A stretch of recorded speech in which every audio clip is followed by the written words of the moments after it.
Hello મિત્રો, progress કિચનમાં આપનું સ્વાગત છે। તો આજે આપણે મેગી મસાલો બનાવીશું।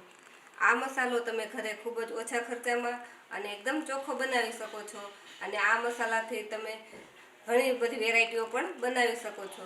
જેમ કે કોઈ પણ શાકમાં કે કોઈ પણ વસ્તુમાં તમે આ મસાલો નાખી અને તમારી રેસીપીને એકદમ ડિફરન્ટ બનાવી શકો છો। મેગી મસાલો બનાવવા માટે આપણે કેટલાક સૂકા મસાલાની જરૂર પડશે। તો તેમાં મેં લીધા છે સૂકા ધાણા, વરિયાળી, જીરું, મેથી, એલચી, મરી, લવિંગ, નાનો ટુકડો જાયફળ, તજ અને લાલ સૂકા મરચાં અને તમાલપત્ર। આટલી આપણે આ સૂકી વસ્તુઓ લેવાની છે, જેને આપણે પહેલાં શેકી લઈશું। આપણે જે સૂકા મસાલા લીધા છે તે આપણે કેટલા માપમાં લેવાના તે પણ આપણે જોઈ લઈએ।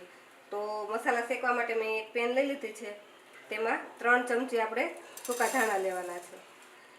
આ બધી જ વસ્તુનું માપ બરોબર પરફેક્ટ હોય તો આપણો મસાલો એકદમ સરસ બને। 1 ચમચી આખું જીરું, 1 ચમચી વરિયાળી, 25 થી 30 નંગ હોય એટલા જ મેથીના દાણા લેવાના છે, જે આખી સૂકી મેથી હોય તે।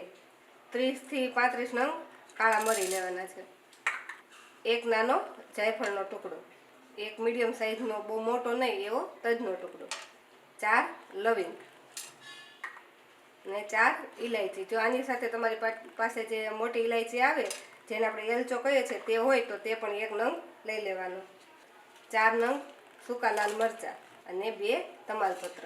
આ બધી જ વસ્તુને આપણે એનો ભેજ દૂર થાય એટલી વાર માટે શેકવાનો છે। આ મસાલાને આપણે ધીમા ગેસ પર એમાંથી જે ભેજ હોય તે દૂર થઈ જાય એટલી વાર જ શેકવાનો છે, કેમ કે જો આ ભેજવાળો આપણે મસાલો બનાવીશું તો તેના ગાંઠા પડી જશે અને લાંબો સમય સારો નહીં રહે।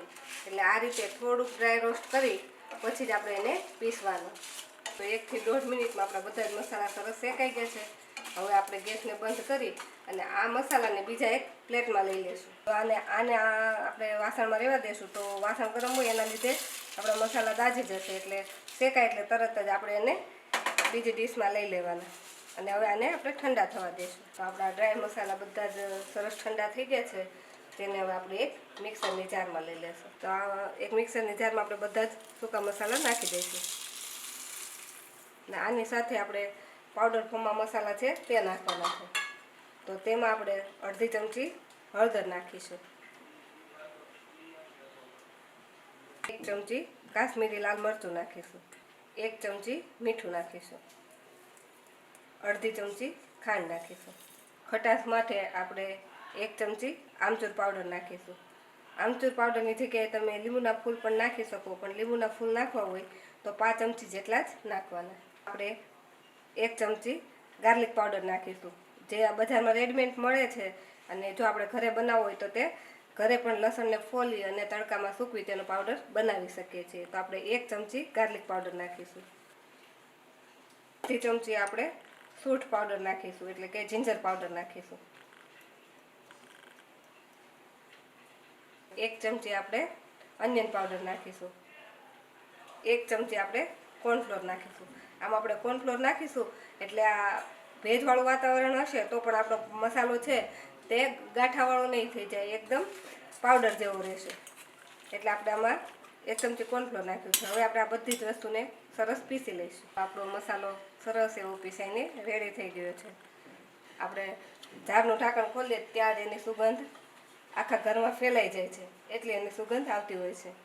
અને આવો એકદમ રેડીમેડ મળે બજારમાં એવો જ આપણો બારીક એવો મસાલો પીસાઈને રેડી થઈ ગયો છે। હવે આ મસાલાને આપણે એક ડીશમાં કાઢી લઈશું। એકદમ ટેસ્ટફુલ એવો આપણો મેગી મસાલો બનીને રેડી થઈ ગયો છે। આ મસાલો તમે કોઈ પણ સિમ્પલ શાકમાં નાખી અને ઘરના જે સિમ્પલ મસાલા હોય એ નાખી અને 1 ચમચી આ મસાલો નાખશો તો તમારા શાકનો ટેસ્ટ પણ અનેક ગણો વધી જશે। અને જો બાળકો શાક ન ખાતા હોય તો પણ આ મસાલો નાખી તમે શાક બનાવશો તો તમારા બાળકો હોશે શાક ખાશે। તો આપણો મસાલો બનીને રેડી થઈ ગયો છે। એને સ્ટોર કરવા માટે આપણે આ રીતની કોઈ પણ કાચની બોટલ હોય તેને સૂર્યપ્રકાશમાં સૂકવી અને એકદમ કોરી કરી લેવાની અને આ મસાલાને તેમાં આપણે ભરી અને સ્ટોર કરી શકીએ છીએ। જો તમને અમારી આજની રેસીપી ગમી હોય તો અમારા વિડીયોને લાઇક કરો અને પ્રોગ્રેસ કિચન ચેનલને સબસ્ક્રાઈબ કરો।